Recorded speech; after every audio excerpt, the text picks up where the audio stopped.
പാട്ട് പാടും. ഏത് പാട്ടാ? അമ്മ ഒരു പാട്ട് പാടല്ലാതെ അത് പാടിയേ.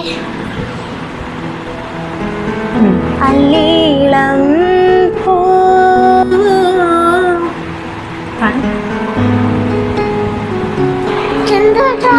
പാട് പാട്.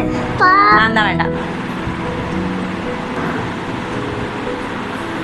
Mummy please.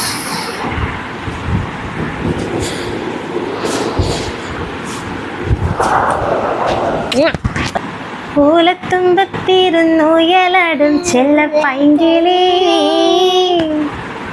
എന്റെ ബാലഗോപാലനെ എണ്ണ തെറ്റിക്കുമ്പം പാടടി.